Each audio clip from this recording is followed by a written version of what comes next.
What if I told you that the story of Cain's mark, something you might have heard in passing, holds more mystery than you've ever imagined? The Bible briefly mentions it, but what it doesn't say has left readers wondering for thousands of years. What was the mark? Was it physical or spiritual? And why would God choose to protect a murderer like Cain? These questions have puzzled theologians, historians, and ordinary people alike. Today, we're going to dive into the untold story of Cain's mark and reveal what the Bible doesn't say. Let's start from the beginning, with Cain and his fateful decision that forever changed his life, and perhaps human history. Cain was the firstborn son of Adam and Eve. Imagine the pressure of being the first human child ever born. As the eldest, much was expected of him. But as we know, things didn't go as planned. Cain worked the fields, while his younger brother Abel tended flocks of sheep. One day, both brothers brought offerings to God. Abel brought the firstborn of his flock, and Cain brought the fruits of his labor from the soil. But God looked favorably upon Abel's offering, not Cain's. This moment would ignite a jealousy so fierce that it consumed Cain. He lured Abel into the fields and committed an unspeakable act. He killed his brother. And then, as we read in Genesis, God asked Cain, "Where is your brother Abel?" Cain coldly responded, "I don't know. Am I my brother's keeper?" This was the moment that would define Cain's life. God cursed him. He would be a wanderer, cast away from the very land that once sustained him. But what comes next is where the mystery begins. Instead of leaving Cain vulnerable, God did something unexpected. He placed a mark on him, a mark that would protect him from anyone seeking vengeance for Abel's death. But what exactly was this mark? In Genesis 4 verse 15, the Bible says, "And the Lord set a mark upon Cain, lest anyone finding him should kill him." It's a short, almost passing statement, but one that raises a flood of questions. The Bible tells us why the mark was given, to prevent Cain's death at the hands of others, but it doesn't tell us what the mark was. Was it something visible, like a physical blemish or a scar? Or was it an unseen force, a divine shield that protected him from harm?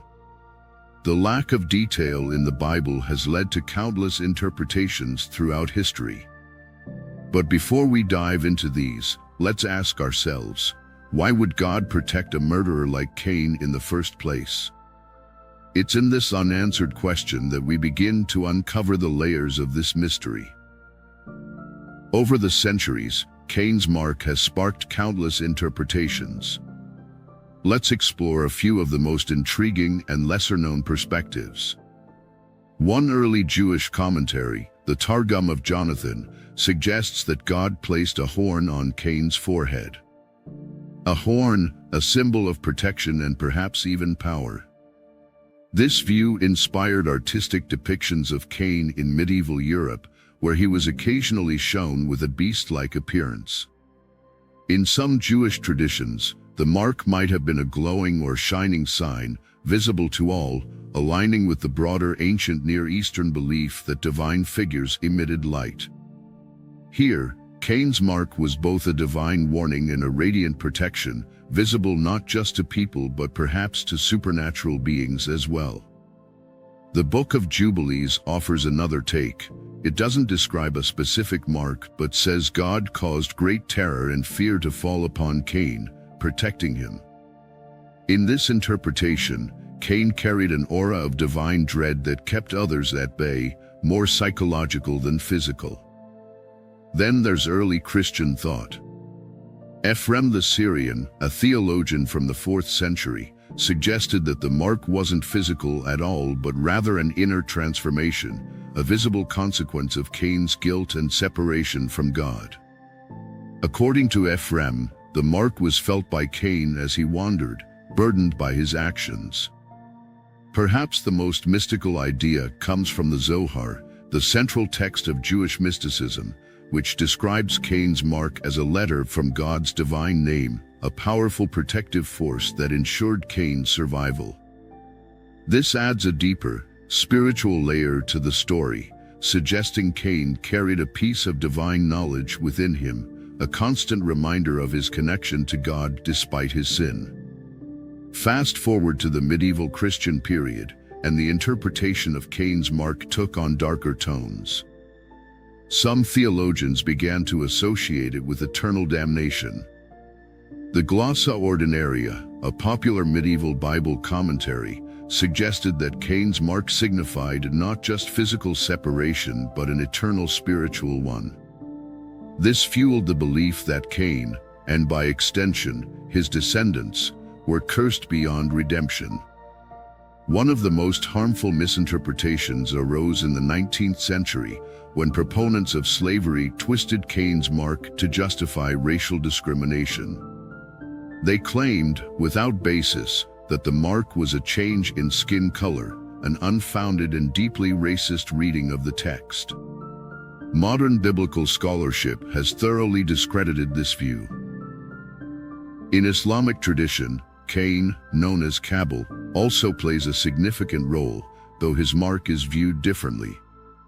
The Quran does not explicitly mention the mark, but Islamic scholars suggest Cain was burdened with deep regret for his crime.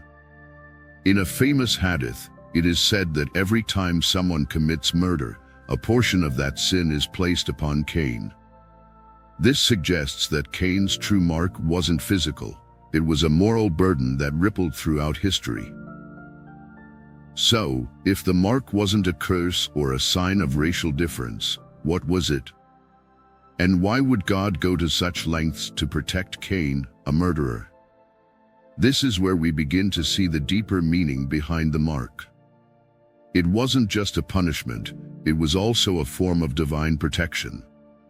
By sparing Cain's life, God was showing that even in the face of sin, redemption was possible. Cain was not given the death penalty. Instead, he was made to live with his guilt, forever marked but also protected by God. It's a paradox that challenges our understanding of justice and mercy. Cain was both punished and protected, as if God was saying, "You will bear the consequences of your actions, but I will not allow the cycle of violence to continue." This is where the story takes on profound significance. Cain's mark wasn't just about him. It was a message to humanity that sin has consequences, but divine mercy is always present, even in the darkest moments. Throughout history, the mark of Cain has left an indelible imprint on culture. In literature, art, and even modern media, Cain's story has been retold and reimagined.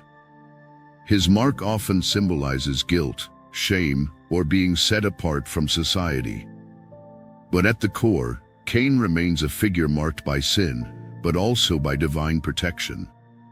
Today, many biblical scholars approach the story of Cain's mark with fresh eyes. Instead of focusing on its physical nature, they see it as a symbol of something greater, the complexity of human existence, where justice and mercy are constantly at play. Some argue that Cain's mark serves as a reminder that God's ways are not our ways. While we might have expected Cain to be executed, God chose a different path, one that allowed Cain to live, forever bearing the consequences of his actions.